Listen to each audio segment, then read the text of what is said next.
Based on those reports ng committee, naaprubahan no, yung citizenship niya.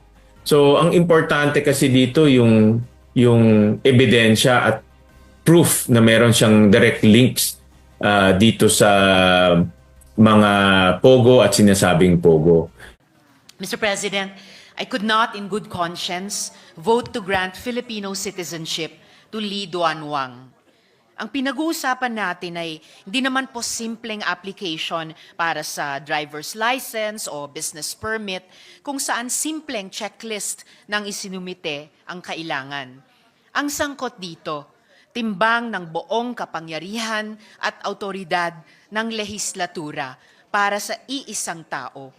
What was on the floor was an act of Congress, a law granting Filipino citizenship to a foreign national. Surely, this demands even more rigor, scrutiny, and discernment from legislators. We owe that much to the Filipino people. Obligasyon nating siyasatin ang kasaysayan at pagkatao ng aplikante beyond what he has already declared in his own interest.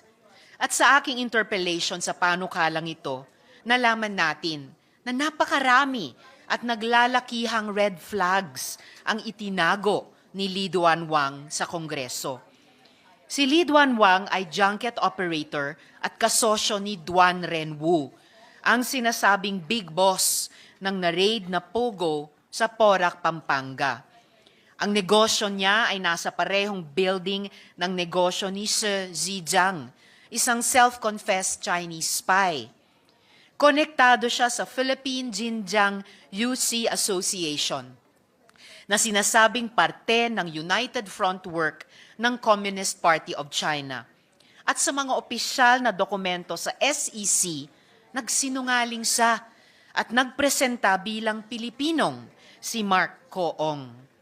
Hindi pa po ba tayo natuto sa panloloko ni Guo Huaping, alias Alice Guo, o kay Yang Jianxin, alias Tony Yang? Hindi pa ba tayo nadala sa mga abusadong dayuhang nagpanggap na Pilipino para pagkakitaan ng taong bayan at dungisan ang ating mga sistema? Susugal pa ba tayo muli sa isang taong ikinubli sa Kongreso ang kanyang mga kaduda-dudang kaugnayan?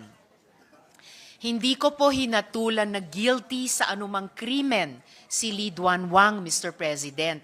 Pero sapat ang mga red flags na ito para hindi siya pagkalooban ng pagiging Pilipino ng ganito lamang kadali. Sa buong paniniwala ko, ang nararapat gawin ng gobyerno ay imbestigahan si Lee Duan Wang, hindi magpasa ng batas para ituring siyang isa sa atin. For these reasons, Mr. President, I voted no on this measure. Salamat po, Mr. President. Thank you, Senator Rizzo Ontiveros.